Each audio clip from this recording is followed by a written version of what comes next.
আসসালামু আলাইকুম। আমি খবর শুরু করছি। খবর 3.5 হাত লম্বা। শুরুতে আসে এক কাপ চা দিয়ে। কথাগুলো করা সত্য অনেকের জীবনে, তাই না?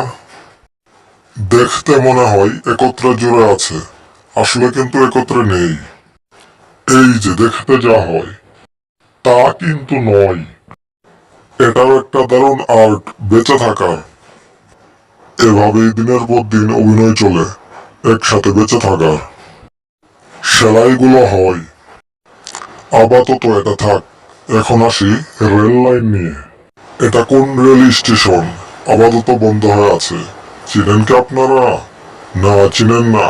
আমি বলে দিচ্ছি, এটা হচ্ছে দেওয়ানগঞ্জের শেষ মাথা। গ্রামের এই আনন্দ বিনোদন এখন আর নেই। সেটা কি জানেন আপনারা? অনেক আগে এই দৃশ্যটি আমরা হারিয়ে ফেলেছি।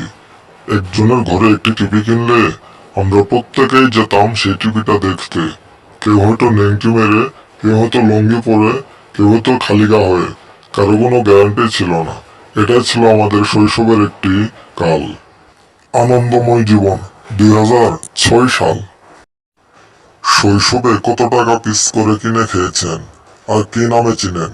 বলতে পারেন? পারেন না। হয়তো বা পারেনও, তবু আমি বলি, এটি হচ্ছে সেই শৈশবের হাওয়া মিঠাই। যে হাওয়া মিঠাই আমরা খেতাম 1 টাকা দিয়ে মোট 10টি। সেই কথাটি বাদে দিলাম, কিন্তু আমাদের এই খবরটি যে আমাদের বিলাই বাবাজিরাও দেখছেন, এটা আজ প্রথম আমি দেখতে পেলাম। যাই হোক, স্কুলে ছুটি বাতিল করার পরে বিলাই গুঁড়োই আসলে শেষ ভরসা। কাজে মাছ খাওয়া শেষে কাঁটাগুলো ফেলে না দিয়ে বিড়ালকে দিন, এতে একটি প্রাণীর জীবন বাঁচবে। আপনারা যারা যারা কাঁচা বাজার করতে চান, তারা অবশ্যই এই দোকান থেকেই সমস্ত কাঁচামাল কিনবেন, কারণ আপনাদের জন্য